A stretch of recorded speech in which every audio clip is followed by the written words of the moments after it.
Strategy नहीं है, ये इस समाज को जगाने का एकमात्र तरीका है। जब आप 5 साल लिटरली नरक की जिंदगी जी रहे हैं, 5 साल रो रहे हैं, यहाँ पढ़ाई नहीं है, रोजगार नहीं है, खाने को नहीं है, घर नहीं है, नाली नहीं, गली नहीं, और 5 बरस के बाद कोई आता है, जात का धर्म का नशा खिलाता है और उसको वोट दे देते हो। उस समय वो नशा उसको न चढ़े, उसको रोकने का एक ही उपाय है, बच्चों की कसम, अपने बच्चों के सर पर हाथ रखकर, और ये मैं पूरे सभा में हर गांव में कराता हूं, अपने बच्चों के सर पर हाथ रखकर बोलो, और लोग बोलते हैं, लोग बोल रहे हैं, हर गांव में बोल रहे हैं। भावुक करने वाली चीज है कि अपने बच्चों के लिए वोट दो, और मैं कहता हूं जिसको देना है दो। ये कभी नहीं कहा कि जनसुराज को दो, कभी नहीं कहा प्रशांत किशोर को दो, आगे भी नहीं कहूंगा। यही कह रहा हूं कि एक ही संकल्प लो, इस बार नेताओं के बच्चों को नहीं, अपने बच्चों के लिए वोट दो। सारा बात क्या आप अपने ऊपर कहते गुड़ खा गुलगुले परहेज कर लिए। तो ये स्ट्रेटजी नहीं तो है, पूरा नेता बन गया। इस समाज को जगाने का शायद एकमात्र तरीका है।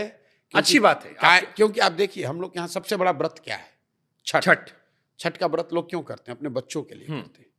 इस गरीब बदहाल बिहार में साल भर मजदूरी करने वाला आदमी एक बार जीवन में अगर उसको छुट्टी लेना है तो छठ में लेता है। क्यों? दिवाली नहीं आते, दिवाली में नहीं आएगा मैंने, हाँ। छठ, वो होली में नहीं आएगा, छठ में आएगा। हाँ। क्योंकि लोगों की ऐसी मान्यता है कि छठ से उनके बच्चों का कल्याण होगा। ठीक बात। इसलिए जनसुराज सिर्फ और सिर्फ बच्चों की बात कर रहा है। मैं अब इसी को क्वेश्चन पलटता हूं, इमोशनल बात पे इमोशनल सवाल पूछता हूं।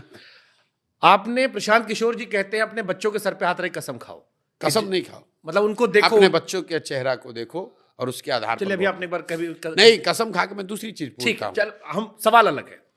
प्रशांत किशोर जी कहते हैं जिन्होंने बिहार को बदहाल किया उनको वोट ना दो, नेताओं को बच्चों की आंखों में देखो। प्रशांत किशोर जी अगर सिंगल मेजॉरिटी नहीं बना पाए तो क्या वो भी अपने बच्चों को कसम खाते कि मैं भी इन दोनों से नहीं जुड़ूंगा? मेरे बच्चे तो नहीं, मेरा एक बच्चा है। हाँ। मेरा एक ही बेटा है, और मैं आपको बता रहा हूं कि सवाल ही नहीं पैदा होता है। जनसुराज 200 ना बच्चों का आप कह रहे थे, मैं कह रहा हूं। हाँ। आ रहा हूं उस पर, पूरी बात सुन लीजिए।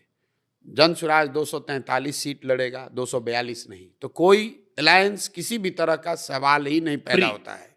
प्री दूसरा, मेरा अपना आकलन है कि जनसुराज या तो अर्श पर या फर्श पर। लेकिन अगर आपकी बात मान ही ले कि भैया कोई ऐसी स्थिति बन जाए या आपकी पूर्ण बहुमत न बने, तो जनसुराज और प्रशांत किशोर 5 साल फिर पैदल चलेंगे, फिर लोगों को समझाएंगे, तभी वापस आएंगे। ये तो बात कर दी ना आपने, इसमें बच्चों को क्यों नहीं लाया? आप दुनिया के बच्चे बता रहे हैं बिल्कुल कि आप अपने बच्चों का आंखों देखिए। आप भी अपने बच्चे को दिमाग में रखिए और आप कहिए कि मैं भी कह रहा हूं कि मैं अपने बच्चे को दिमाग में कह रहा हूं कि मैं बीजेपी, कांग्रेस, जेडीयू, आरजेडी से नहीं जुड़ूंगा। भाई हम इसको, आप जैसे ही मैं कहूंगा, आप कहोगे ये तो अरविंद केजरीवाल ने भी कहा था। अरे उनको छोड़ दीजिए, वो तो बदल गए। आप तो कह रहे हैं छोड़ दीजिए। मैं जो कह रहा हूं आप उसको लिख लीजिए। जनसुराज किसी से गठबंधन, किसी भी तरह का गठबंधन, ना प्री ना पोस्ट, चाहे पक्ष में हो या विपक्ष में हो।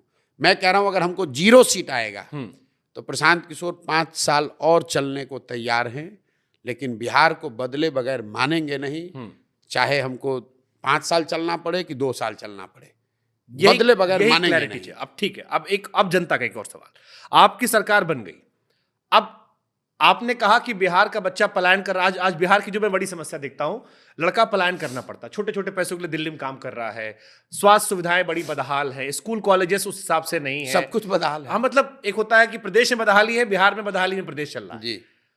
अब ये कैसे बदल जाएगा? आपकी सरकार मान लीजिए बन भी गई, जैसे फिर मैं केजरीवाल जी को लाऊंगा। बिल्कुल, केजरीवाल जी जब आए बिल्कुल ठीक बात, झोला था, अब कह रहे जी हम क्या करें जी, सारी समस्या तो उधर थी। तो अब आप छोड़िए, आप हमसे ही पूछिए। हाँ, आप कैसे बदल दोगे? कैसे बदल देंगे?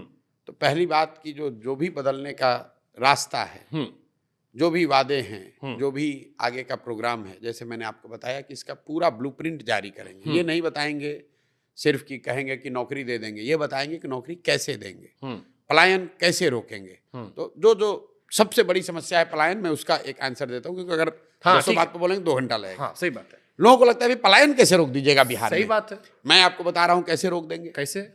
बिहार में श्रम का पलायन क्यों है, पहले इसको समझिए। बिहार में श्रमिकों का, मजदूरों का पलायन इसलिए है क्योंकि यहाँ से पूंजी और बुद्धि का पलायन है।